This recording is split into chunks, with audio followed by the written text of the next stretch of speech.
Demak, Abituriyent gazetasidan 23-savol. 23,5 kg qattiq holdagi ishqoriy metall xloridiga konsentrlangan sulfat kislota ta'sir ettirilganda ajralgan gaz kalsiy gidroksид masor orqali o'tkazilganda 23,4 g cho'kma hosil bo'ldi. Noma'lum metallni aniqlang. Birinchi qiladigan ishimiz boyagi metall xlorid plus konsentrlangan sulfat kislota ikkalasini reaksiyasini yozib olamiz. Xo'p. Shunda metall kesotor plus vodorod ftarid ajraladigan gaz. O'sha gaz ftarid kalsiy gidroksid eritmasi orqali o'tkazildi deyapti. Shunda kalsiy ftor 2 cho'kmaga tushadi. Yo'da suv ajraladi. Reaksiya tenglashtirilganda ikkita ftor bo'lsa, yerga 2 qo'yamiz. Kislorodlar soni teng bo'lsa, vodorod olib qo'yamiz. Bu yerda metall 2 va nimaga 2 qo'yamiz?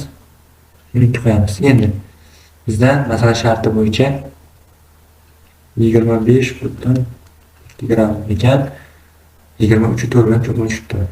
23,4 bilan massasi demak 40 ga 19,38 78 bo'lar ekan.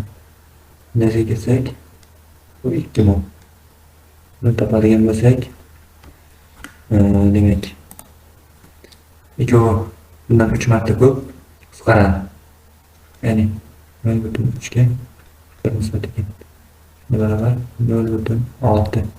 Demak, barabar 0,6 bo'lgan ekan.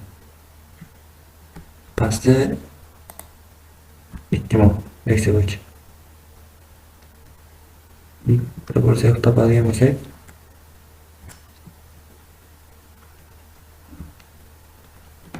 25 ikkini 6 olsak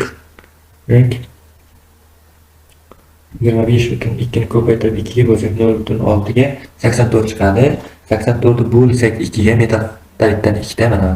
Shunda bo'lsak 2 ga 42 chiqadi x'imiz. 42. Asli 84 chiqadi. Demak, oldida 2 borligi uchun 2 ga bo'lib qo'yapmiz. 42 chiqadi. Keyin mana 42 dan biz ftorni massasi aniq. Ftorni massasi 19. 19 olib tashlaydigan bo'lsak 23.